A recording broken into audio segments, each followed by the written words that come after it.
Bonjour à tous et bienvenue dans cette nouvelle vidéo. Alors, vous voyez aujourd'hui un nouveau visage, de belles couleurs aujourd'hui pour vous accueillir. Donc, j'ai le plaisir aujourd'hui de retrouver Margot. Et c'est vraiment un plaisir, j'étais en train de te dire à l'instant, c'est non seulement un plaisir parce que j'ai beaucoup apprécié travailler avec toi pour plusieurs raisons que je vais partager aussi, mais aussi un plaisir parce que de tout ce que tu fais, du travail qu'on a fait ensemble, moi je vois un véritable changement en quelques mois.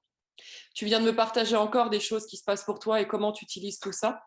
Le but de la vidéo qu'on va enregistrer aujourd'hui, c'est que tu puisses revenir donc sur les principales étapes de ton parcours, c'est-à-dire où tu en étais il y a quelques mois en arrière, combien de temps ça t'a pris, quelle est ta réalité aujourd'hui par rapport à tout ça, parce qu'il y a forcément des personnes qui nous écoutent qui sont concernées soit par les mêmes blessures, soit par les mêmes problématiques. Ouais. Donc moi, je trouve qu'il n'y a rien de plus parlant que quelqu'un qui est passé récemment par ces étapes-là pour en parler. Donc, bienvenue. Du coup, Margot, tu as 31 ans, toujours 32? Ouais, toujours 31, pas encore 32, non, non, non. Toujours C'est pas 31. précis, ouais. Donc, tu fais partie des très jeunes clientes que je peux avoir sur mes services, mes activités, et tu es loin de démériter, je dois le dire. Donc, Merci. tu peux voilà, de ce que tu souhaites te présenter, ce que tu souhaites partager de toi. Si tu devais te présenter en quelques mots, qu'est-ce que tu dirais? Ah bah alors, je dirais que voilà, donc moi c'est Margot, j'ai effectivement 31 ans. Je suis une maman célibataire, donc d'un petit garçon de 6 ans.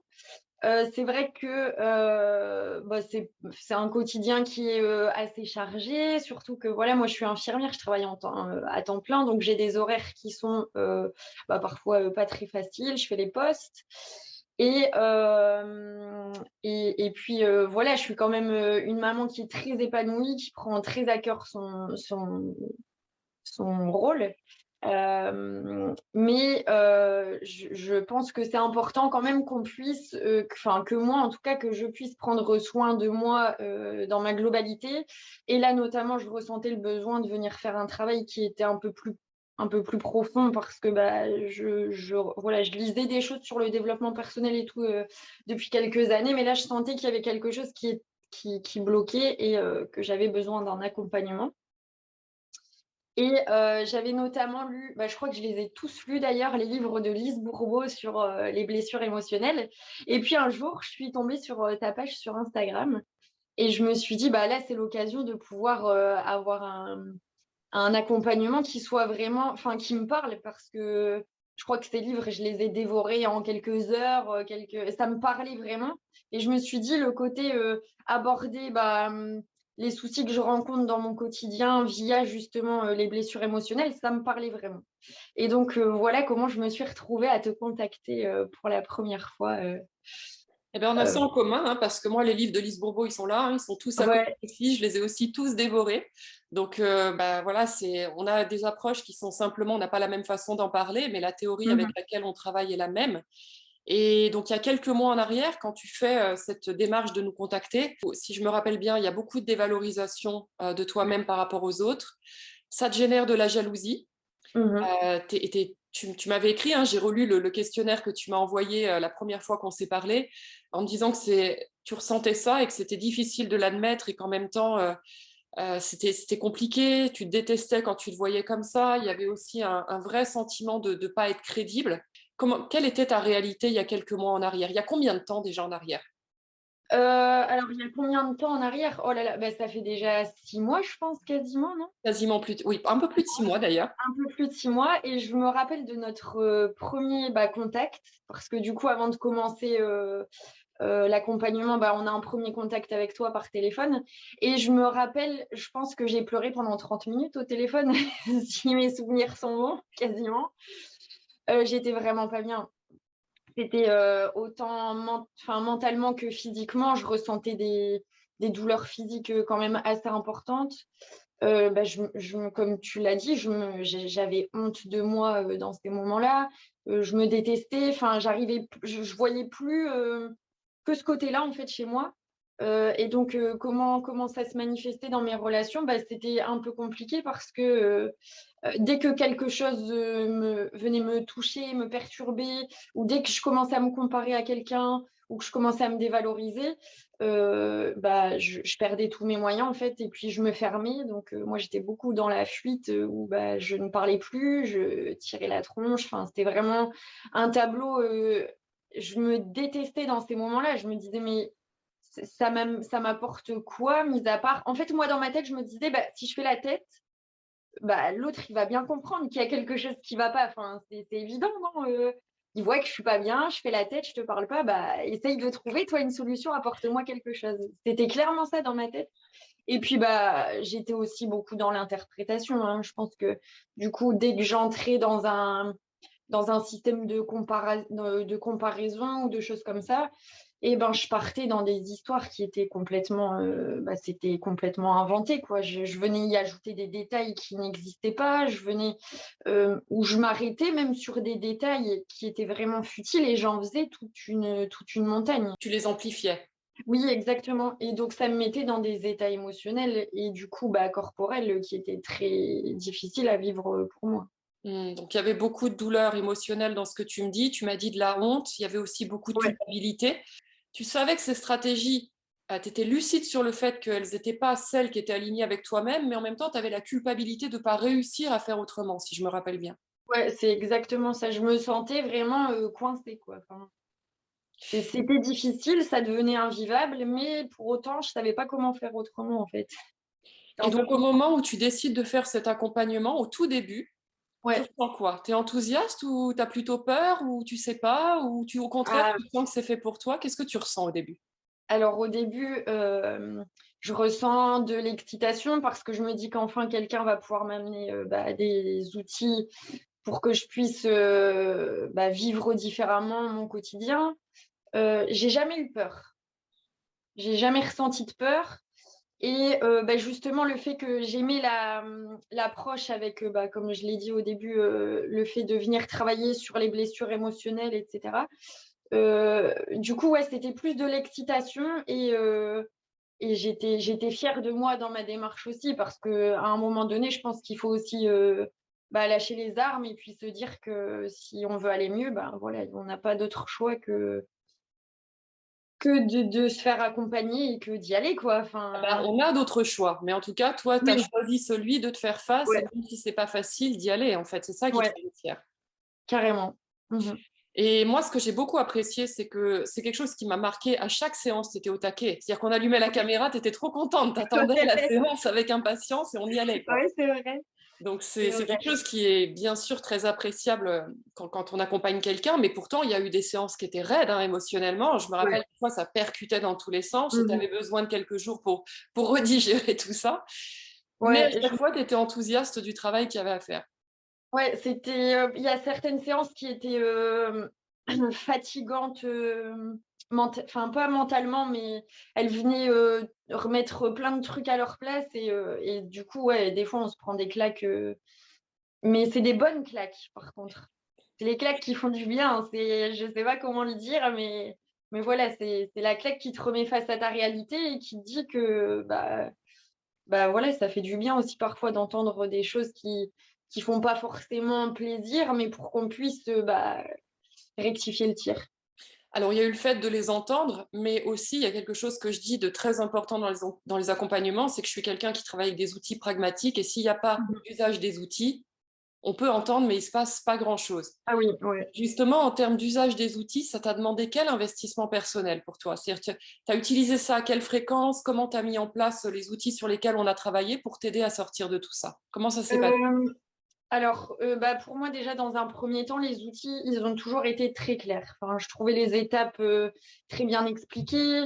Bah, forcément, elles étaient hyper personnalisées donc bah, ça parle tout de suite. C'est pas comme si on lit un livre de développement personnel et on a un outil qui est donné à 1000 personnes. Non, là, c'est très personnalisé, ça vient toucher notre histoire, ça vient donc du coup, au niveau, mise en pratique, c'était, enfin, moi, je les ai trouvés, bah, faciles à mettre en pratique. Et ce que je faisais toujours les premiers jours où j'avais les outils, c'est que quand je rencontrais une situation qui était compliquée ou avec laquelle j'avais pas de recul, je prenais du temps pour écrire et pour refaire toutes les étapes de chaque outil, parce qu'au final, j'en ai eu pas mal quand même. Et donc, au fur et à mesure, ça devient un peu comme enfin, avec l'entraînement, ça devient. J'ai pas envie de dire que ça devient naturel, hein, c'est pas ça du tout, parce que justement, les étapes, je les fais encore moi dans ma tête, donc c'est pas encore naturel à 100%. Mais par contre, on se dit, ah ouais, tiens, dans cette situation-là, qu'est-ce que je peux utiliser? Ah bah celui-là, ça me parle. Et enfin voilà, les étapes, on les a en tête. Et puis du coup, ça permet de sortir de situations où parfois j'aurais peut-être cogité pendant 2 jours, 3 jours, 4 jours là-dessus. Et ben là, en quelques minutes, parfois quelques heures, ben, on arrive à passer, à voir enfin pas la solution, mais en tout cas à être plus au clair sur la situation, quoi. Donc, retrouver ton aisance émotionnelle, en fait, c'est ça? Ouais, ouais, tout Que à tu fait. partageais, hein, de la situation que tu as eue tout à l'heure. Alors, on ne va pas forcément la détailler si tu ne le souhaites pas. Ouais, Mais ce que tu dis, c'est que finalement, quelque chose qui t'aurait pris quelques semaines auparavant, là, aujourd'hui, tu ne te poses pas trop la question forcément de procédure fermée. Tu te dis, OK, il y a ça qui se passe, voilà ce que je ressens. Tiens, j'ai ce panel d'outils. Donc, tu restes flexible et ouverte à ouais, ce qu'on a travaillé ensemble et à voir lequel peut s'adapter ou lequel te parle dans l'instant. Et en mettant ça en pratique, finalement, ce qui t'aurait pris des semaines, en quelques heures, tu peux arriver à retrouver en fait ton centre émotionnel et poser des actions qui soient plus stratégiques. ouais. Et en parlant d'action, j'allais justement venir là-dessus. La grande différence aussi par rapport à il y a quelques mois, c'est que j'aurais cogité sur la situation et j'en aurais rien fait. Donc, je serais passée à autre chose en me disant, bah, ça glisse et puis c'est tout, ça passera. Tandis que là, aujourd'hui, avec les outils, bah, justement, il y a ce côté, OK, il s'est passé ça, ça, ça, mais je fais quoi avec ce qui s'est passé et qu'est-ce que je peux mettre en place pour justement en faire quelque chose et pas laisser s'accumuler à l'intérieur et puis à un moment donné, bah, ça pète, hein, forcément. Ouais. Et ben, qu'est-ce qui faisait avant justement que tu laissais ça s'accumuler à l'intérieur? Ah bah parce que j'avais peur de ce que l'autre pourrait dire si jamais je faisais si je prenais telle décision, mon Dieu, qu'est-ce que l'autre va penser de moi? Oh mon Dieu, je vais me faire passer pour quelqu'un de méchant. Ou... Enfin, c'était les qu'en dira-t-on. C'était clairement ça qui me. Ouais, le regard de l'autre sur moi, en fait. Et d'ailleurs, aujourd'hui, tu témoignes en vidéo et on en parlait Ouais. donc, juste en commençant cet enregistrement. Il y a quelques mois en arrière, tu n'aurais pas forcément, si je t'avais proposé la même chose, qu'est-ce que tu te serais dit? Bah, je me serais dit que j'étais pas crédible et que je pouvais pas avoir la prétention de dire, de donner des. Oh mon Dieu, enfin, je suis pas la reine d'Angleterre. Non, mais j'aurais pas eu cette prétention de dire, bien que je me sens pas, j'ai pas cette prétention-là non plus aujourd'hui, mais aujourd'hui, je sais que tout ce que j'ai fait avec toi, ça m'a servi et ça m'a même plus que servi. Enfin, j'ai même pas de mots à poser là-dessus. C'est vraiment quelque chose qui m'a fait du bien et qui m'accompagne tous les jours. Et Et s'il y donc, avait là des gens qui se disaient Margot, elle est prétentieuse, la Margot d'aujourd'hui, elle penserait quoi de ça? bah, moi, je dirais que je suis sûre de moi, ça c'est vrai. Mais c'est pas de la prétention que de dire que je me sens bien et que j'ai des outils pour avancer dans ma vie, en fait. Et c'est plutôt bénéfique pour moi. Donc bah, je les laisserai. Je sais pas si j'essayerai de me justifier, en fait. Je sais pas. Yes. C'est très Ouais. touchant pour moi entendre ce genre de choses. Je pleure tout le temps en études de cas, faut pas m'en vouloir. Je suis émue. Mais c'est tellement beau en fait, c'est incroyable de non pas de dire que c'est moi qui ai fait ça parce que Margot elle a bossé, elle a fait, mais c'est juste de voir le cheminement, d'être le témoin de quelqu'un qui quelques mois en arrière a Ouais. pleure effectivement en session stratégique pendant de longues minutes au téléphone et là de te voir comme ça parler de ça avec autant d'aplomb.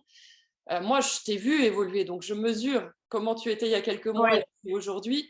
Et je sais que c'est pas juste un résultat comme ça de quelques heures. Je sais que c'est quelque chose qui s'ancre et quelque chose que tu vas utiliser pour le reste de ta vie. Donc, c'est qu'un début, là, ce que tu es en train de me Ouais. partager. Tu vois, c'est que j'ai hâte de voir ce que ça va devenir dans les années qui suivent. Et bien, justement, ta réalité aujourd'hui, c'est quoi, du coup? Alors, bah, ma réalité, elle est plus douce, hein. Elle est plus douce, elle est plus légère. Après, je me laisse aussi vivre les émotions, hein. Il ne faut pas croire que parce qu'on commence un travail comme ça, un accompagnement comme ça, on devient... Enfin, je ne sais pas comment expliquer. Au contraire, je trouve que c'est quelque chose qui m'a rendue plus vulnérable. Et puis aujourd'hui, alors ça m'arrive encore à me tirer la tête, hein. Et Ah comme tu bon? me le disais, ah bah oui, quand même un petit peu. Mais par contre, ça restera gravé dans ma mémoire, je pense, c'est toutes les fois où en coaching, tu m'as dit, OK, mais qu'est-ce que ça vient te dire, en fait, le fait que ben, aujourd'hui, oui, OK, tu réagis encore voilà, en faisant la tête ou autre chose, mais aujourd'hui, ça vient te dire, bah, aime-toi aussi quand tu es comme ça, en fait. Accepte-toi quand tu es comme ça. Et c'est pas grave. Et puis, ça ira mieux la prochaine fois parce que la prochaine fois, bah, on fera le petit pas qui sera gérable pour nous et ça ira de mieux en mieux. Et oui, tu reviens sur un point qui est hyper important, c'est que c'est bien beau de vouloir changer, mais si c'est de la correction de soi-même, moi personnellement, j'y crois pas. Mhm. Donc, je t'ai toujours dit que le plus gros du travail, ce serait pas la maîtrise Ouais, des outils, ce c'est serait justement quand tu l'acceptation. n'arrives pas à les mettre Ouais. en place ou quand le résultat est à côté de la plaque par rapport à ce que tu espères. Puis Mhm. ça, je te l'ai dit effectivement plusieurs fois, que le gros Ouais. du travail serait là, parce que sinon, bah, tu appliquais des outils en espérant corriger, c'est-à-dire en croyant que tu n'étais pas encore assez tel que tu étais, et Ouais. finalement, c'est encore de l'amour conditionné que de se dire, il y a une version de moi un jour que j'aimerais quand Mhm. j'atteindrai ça, tu vois. Ouais, tout à fait. Donc c'est top que tu puisses le partager et le dire. Et autre chose dans tes relations, est-ce qu'il y a comment tu mesures en fait les résultats de ce travail, si tu devais avoir des critères de réussite? Alors, comment est-ce que je le mesure? Alors, bah, par rapport à moi, c'est vrai qu'on a beaucoup parlé, bah, quasiment chacun de mes outils parle de l'amour de soi, de l'acceptation de soi, autant dans ses côtés, bah, dans ses côtés sombres que dans ses côtés lumière, parce que j'avais ce côté aussi soit parfaite, hein, qui me collait à la peau. Donc, dans mon quotidien, moi, dans la manière dont je me vois et dont je me regarde, je crois que je me suis jamais aussi aimée dans les deux sens. Enfin, je sais pas comment le dire, hein. Mais aujourd'hui, je me laisse la possibilité bah, de pas toujours être au top. De pas toujours être au top. Alors, cet accompagnement, ce qui m'a appris aussi, parce que je me comparais énormément, donc dans tous les domaines, hein, que ce soit me comparer aux autres femmes ou me comparer à quelqu'un qui a plus d'argent que moi, par exemple, ou ça, on en a parlé aussi beaucoup. Je me rends compte qu'en fait, je suis beaucoup plus nuancée. Parce que avant, moi, je me disais, ah bah moi, j'ai plein de défauts. Et je mettais les autres sur un piédestal en me disant, bah moi, je suis carrément en dessous, quoi, je suis carrément inférieure. Au final, bah, j'arrive à nuancer les choses en me disant que, en fait, la perfection, elle n'existe pas. Elle n'existe pas chez moi, elle n'existe pas chez les autres. Et les autres aussi ont leurs problèmes. Ça, c'était quelque chose que j'arrivais pas à m'imaginer avant. J'avais l'impression que moi, tous les malheurs du monde m'arrivaient et que les autres vivaient une vie de rêve, quoi. Alors que non, pas du tout. Quand on creuse un petit peu et qu'on est plus attentif aux autres, bah forcément, on se rend compte que non. Enfin, C'est ça, c'est quand tu ouvres ton regard, hein, quand tu as une ouais. croyance limitante sur toi-même, tu vois finalement que ce que tu veux voir et Mhm. t'occupe de le reste. Donc là, ce qui s'est passé, c'est que non seulement tu as creusé, mais tu as ouvert tes perceptions et tu Ouais. t'es rendu compte bah, que l'herbe n'est pas plus verte ailleurs, en fait, tout simplement. Mhm. Donc, Et par rapport aux autres, par rapport aux relations, et on en a parlé avant de commencer cette vidéo-là, euh, je me suis aussi apaisée par rapport à ce que l'autre pouvait me faire.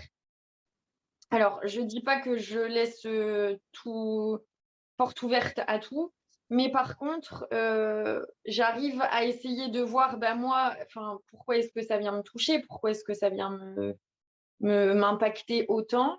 Et j'essaye de voir, moi, dans quelles circonstances je suis aussi comme cette personne, enfin, en tout cas, comme le comportement que la personne, elle vient d'adopter, excusez-moi. Et ça permet aussi d'avoir moins de colère, en fait.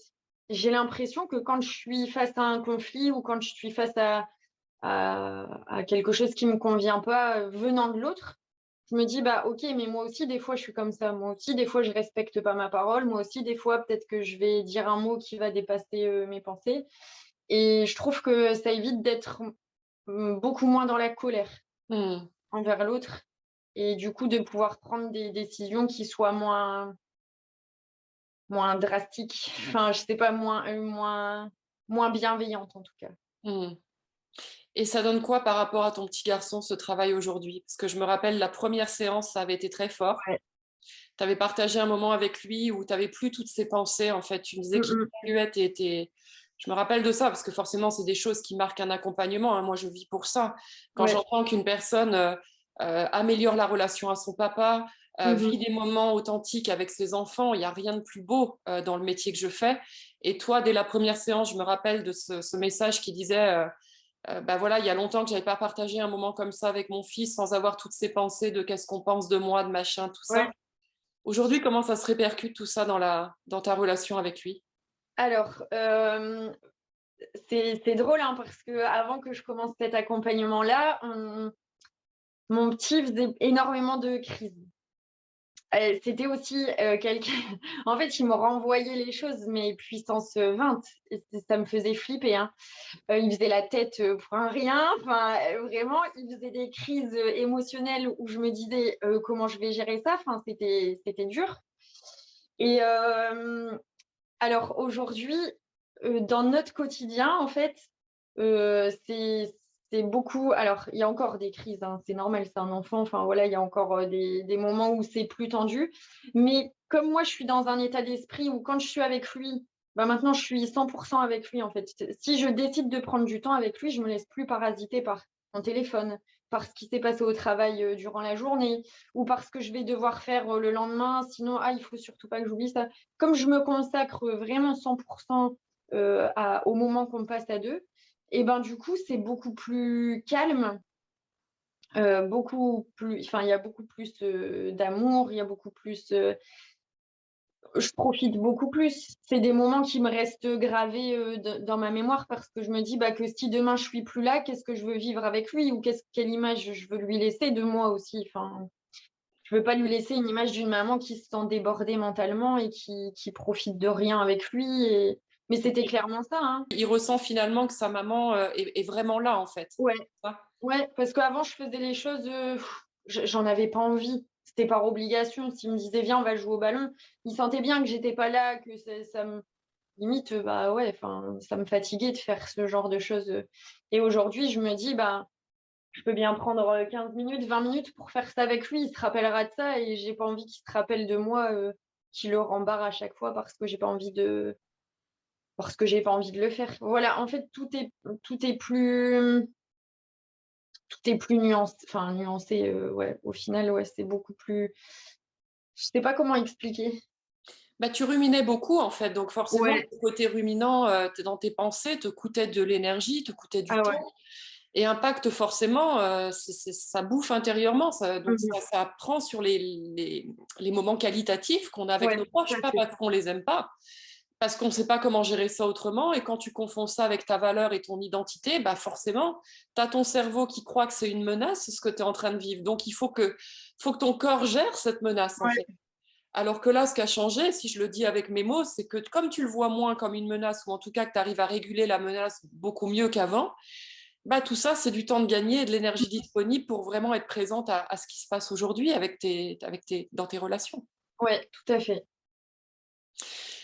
Et ce côté d'être, je me rappelle cette problématique aussi qu'il y avait, alors celle-là était assez coriace, la peur d'être remplaçable. Ah mon Dieu. Ouais, Donc aujourd'hui, qu'est-ce que tu en penses de ça, la peur d'être remplaçable? alors, j'y ai repensé il y a pas longtemps en plus. Ça fait toujours partie je le sens, c'est toujours là. Et ça me fait rire d'ailleurs maintenant quand je sens que, ah tiens, il y a un truc qui est en train de se jouer là. Je sens que j'ai peur qu'on me remplace, j'ai peur qu'on me. Allez, hop, Margot, tu vires et puis voilà, on met quelqu'un d'autre à ta place.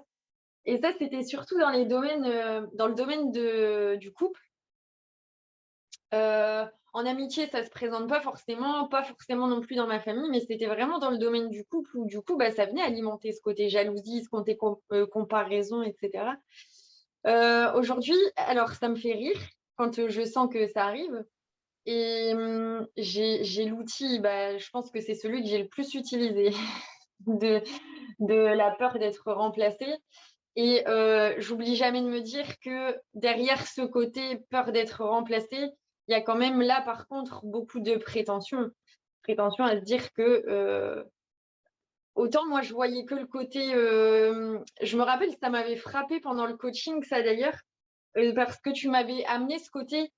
Mais tiens, enfin, ça veut dire que tu es tellement bien que personne ne peut te remplacer. Et je sais que j'avais dit, ah ouais, c'est hyper prétentieux quand même de penser ça comme ça. Parce que moi, je le voyais en mode petite victime. Oh mon Dieu, on va me remplacer. Non, en fait, il y avait aussi ce côté qui était hyper puissant de me dire, mais personne ne peut me remplacer en fait. Et c'était vraiment ça qui était même le plus en avant-plan. Et du coup, je garde toujours ça en tête en me disant de toute façon, enfin voilà, je peux pas contrôler ce genre de choses-là. C'est pas quelque chose qui. Je peux pas contrôler le fait que quelqu'un veuille ne plus m'avoir dans sa vie ou il y a des choses sur lesquelles il faut savoir glisser aussi et ça en fait partie. Et ça parle pas de ta valeur. Et ça parle pas de moi. Non.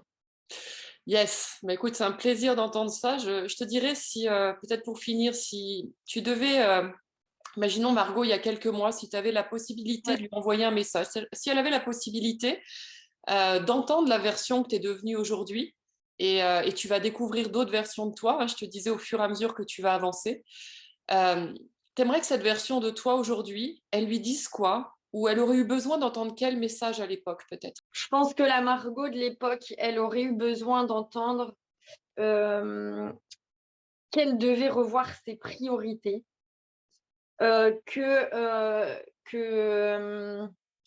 qu'elle est importante, que c'est une belle personne, malgré le fait qu'elle ait ses parts d'ombre qui étaient exacerbées. C'était une belle personne, c'est une belle personne. Euh, je pense que j'aurais aimé aussi entendre que la vie, elle est trop courte en fait pour se prendre la tête, ruminer, parce que je me rends compte que j'ai zappé plein de beaux moments hein, que j'ai eu dans ma vie. Je les ai zappés parce que je pensais à ce qu'un tel aurait pu dire, ou à ce que je devais faire demain, ou à ce qu'un tel pourrait penser de moi. Et je me rendais pas compte à quel point ça me parasitait autant et ça m'empêchait même de pouvoir prendre du plaisir dans quelque chose. Parce que ça pouvait être. Enfin, aujourd'hui, je peux prendre du plaisir en faisant une recette de cuisine, quoi. Alors qu'avant, ça me saoulait. Hein. Très clairement, j'étais là, ça va me prendre du temps, je vais devoir acheter ça. Enfin, je réalise, je me rends compte que je prenais plus de plaisir dans mon quotidien. Il y avait trop de pensées qui étaient parasitantes. Donc tu dirais elle a besoin de revoir ses priorités, Ouais, elle est importante et elle est une belle personne. Et c'est pas parce ouais, qu'elle a des parties ombres que ça la définit finalement. ouais, c'est ça. Top. Et donc aujourd'hui, comment tu te sens pour la suite de ce travail? Est-ce que là, donc, tu es dans la phase où tu fais le travail toute seule, c'est-à-dire que Oui, quand un de mes clients finit un accompagnement, il a une phase de travail tout seul avant qu'on refasse un bilan, et là, tu es dans cette phase-là. ouais. Comment tu vois les choses pour la suite? C'est-à-dire une fois que je serai plus là en suivi, une fois que tu seras avec ces outils pour continuer ta vie, qu'est-ce que tu ressens à cette idée-là? Bon, je continuerai à regarder tes réels sur Instagram, histoire de me rappeler d'où je viens, parce qu'il y a beaucoup de choses qui me font rigoler. Hein, mais voilà. Alors, bah, mes outils, je les garderai précieusement, je pense, toujours. Même si, à force, je les connais par cœur, hein, parce que je les relis régulièrement. Des fois, ça fait du bien de se faire des petites piqûres de rappel. Et puis, je garderai toujours en tête le premier appel qu'on a eu, parce que pour moi, ça a été très dur. Et puis tout le parcours, enfin les 5 séances de coaching que j'ai fait, les étapes et tout ce que ça m'a apporté en fait. Ok, c'est du travail, il ne faut pas croire qu'on fait une séance et puis que voilà, tout est clean, tout est cool et voilà, la vie elle est toute rose. C'est faux. Et puis et je continuerai à ne jamais oublier euh, que je dois m'accepter sous toutes mes facettes et que je ne peux pas être que parfaite et que je ne peux pas être que que bien et que, enfin voilà, je suis pas parfaite, personne n'est parfait et puis c'est très bien comme ça. C'est les illusions de ton cerveau limbique qui a cette illusion Ouais, que la perfection te rendrait service et en fait, au fond de ton cœur, tu sais très bien que la perfection te desservirait plus qu'autre chose ouais. en fait. Oui, carrément. Et il y a une phrase, à chaque fois dans le développement personnel qui me elle venait me chatouiller. Je me disais: «Mais c'est quoi cette phrase de c'est enfin, ça a l'air tellement waouh, enfin le pays» et je la comprends tellement aujourd'hui. C'est, ton extérieur reflète ton intérieur. Donc tout ce que tu vois autour de toi, ça reflète qui tu es à l'intérieur. Et aujourd'hui, moi j'en suis certaine parce que je me focalise plus, sur, que ce enfin, je ne me focalise plus que sur ce qui ne va pas, mais j'essaye vraiment de m'ouvrir et de voir, bah, toutes les belles choses aussi qu'il y a autour de moi et qui m'apportent beaucoup de plaisir et de bonheur, dans ma vie. Et je la comprends aujourd'hui. Avant, je me disais: «Bah, c'est vraiment une phrase, enfin, c'est pour les» voilà, je savais pas trop quel mot y mettre et aujourd'hui, elle me parle beaucoup. Eh bien, on va finir sur ces mots-là. En tout cas, Ouais, très belle conclusion. À nouveau, félicitations à toi. Je suis bien sûr très touchée par les étapes et le travail que tu as fait. J'ai beaucoup de respect pour ça. Vraiment, bravo à toi. Le mérite merci. t'en revient pleinement. Et puis, bah, voilà, de se dire que tu vas rencontrer d'autres versions de toi en Mmh. utilisant ces outils. J'ai trouvé aussi quelque chose de très intéressant que tu as dit, c'est que les outils, je les connais, mais pour autant, je les relis régulièrement. Ouais. Et ça, c'est une vraie qualité. Moi-même, après 11 ans de travail, je me dis pas que je sais ce que je sais. Mmh. Je les relis régulièrement et c'est pas parce qu'on sait quelque chose qu'on peut pas l'appliquer différemment. Et c'est pas parce qu'on sait quelque chose qu'il n'y a pas des subtilités qu'on peut aller Ouais. chercher. Donc ça, c'est quelque chose que j'apprécie aussi beaucoup dans ta manière de faire, c'est que Mmh. tu t'arrêtes pas juste à je le sais. Non, non, c'est je le sais, mais c'est pas pour ça que je peux pas le relire Ouais. et l'intégrer davantage.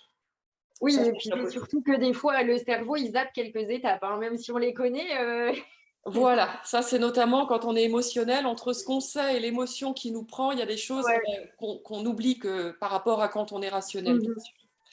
Eh ben, écoute, il me reste à te souhaiter tout le meilleur pour la suite de ton parcours. Et puis, bah, Merci. dans quelques temps, ce bilan qu'on va faire ensemble de ton accompagnement, on va se revoir aussi. Merci d'avoir accepté de partager tout ça aux personnes qui nous ont écoutés. Et puis, je te laisse le mot de la fin. Si tu as un message Ouais, pour eux qui nous écoutent, qui ont écouté heu, ton parcours, c'est à bah, toi. moi, je voudrais quand même te dédier ce message de la fin parce que, je suis quand même, chanceuse de t'avoir eu sur mon parcours. Vraiment, enfin, je pense que c'est pas un hasard que je sois tombée sur toi, sur, voilà, sur les réseaux sociaux.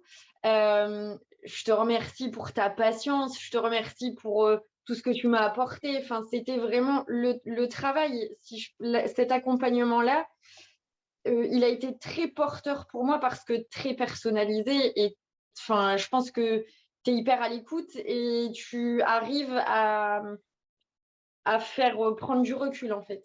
À nous sortir parfois un peu de ouais, de nos interprétations et de la vision des choses qu'on a qui est parfois, erronée. Et donc, voilà, moi je te dédie ce message et je suis très ravie et si c'était à refaire, je le referais 10 fois. Voilà. Merci beaucoup. Merci beaucoup à toi, Margot, aux personnes qui nous ont écoutés aussi. Ces vidéos sont là pas juste pour faire des témoignages, hein, je le dis à tous les clients avant d'enregistrer. Je sais aussi que comme moi, il y a quelques années, il y a des gens qui veulent vraiment investir sur eux-mêmes et parfois, ben, on n'a pas toujours les moyens de pouvoir le faire. Donc ça viendra, mais en attendant, c'est un moyen aussi par des personnes qui sont passées par ces étapes d'ancrer que c'est possible et que même parfois il y a plein de choses qui nous montrent que peut-être qui auraient tendance à nous faire baisser les bras, à nous décourager, bah, donner de l'espoir et se dire que si, cette réalité c'est possible et tu as raison d'y croire. Donc merci Margot de t'être inscrite dans cette histoire-là que j'essaie de véhiculer aux gens. Et puis bah, à une prochaine fois parce que je te dis, ce n'est que le début. J'ai hâte de voir ce que ça va donner encore ce que tu vas en faire dans les années à venir. Ouais, merci. Merci à toi, merci à tous.